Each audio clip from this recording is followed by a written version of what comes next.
Alright everybody, with today being Monday and tomorrow being Tuesday, we are going to have the weekly reset, and then we're also going to have the start of Destiny's summer event, the Solstice event this year. Obviously, I hope you guys have some bright dust saved up. You already know if you haven't, hit up those seasonal challenges. Now, there are a few stuff worth noting before Tuesday hits that you can go about doing, that I actually went about doing myself earlier, and I'm pretty happy with the results. So first thing I want to mention, Zer's actually selling a pretty banger of a Crown of Tempest, and with ARC 3.0 coming up next season, this is definitely going to be a worthy pickup for some people out there. I myself definitely went ahead and picked this up. It's a base 70 helmet, and then when you masterwork it, it's 82. No stats increase.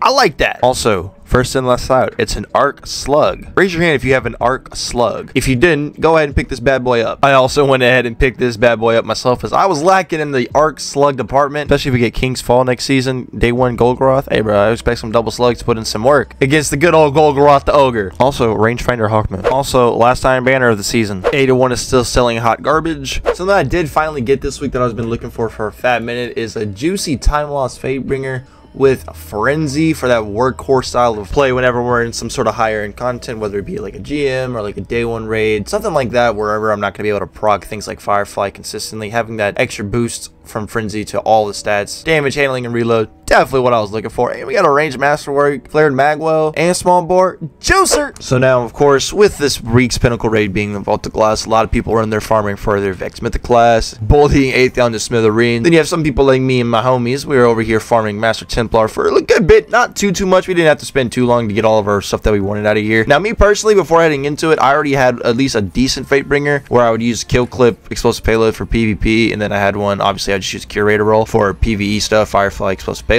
Yeah, that's ability masterwork on it. However, I still wanted to get a Timelost Fatebringer specifically with Frenzy, so I could use the explosive payload, Frenzy, and then hopefully hoping for a range masterwork. And luckily, after some farming this week, I was lucky enough to go about getting it. Now, I don't know about you guys, me and my homies, what we were doing to burn Templar, at least on Master Mode, bro. Y'all already know, we had the introduction of Storm Chaser this season. Yeah, needless to say, bro, Storm Chaser, actually freaking disgusting. Just puts in so much work, and then I was just using it as a Nagi's burden, obviously, in between shots, because my Storm Chaser in particular, it's got the good old juicer of auto-loading and firing line. So that way, I'm never not trying to shoot. And obviously, popping a few Izanagi shots while waiting for the auto-loading holster perk to proc on the Storm Chaser is obviously going to be very nice for some juicer extra damage. And then I was just holding on to a Starfire as well to throw in some fusion grenades with the Solar Fulmination seasonal mod for the ignitions to do more damage, especially in some runs where I was like playing around with only throwing like fusion grenades when I had like 2 of them, so I could get the ignition to go off by throwing 2 fusion grenades back to back. And then there are some runs where I was just like throwing it in between, whether it's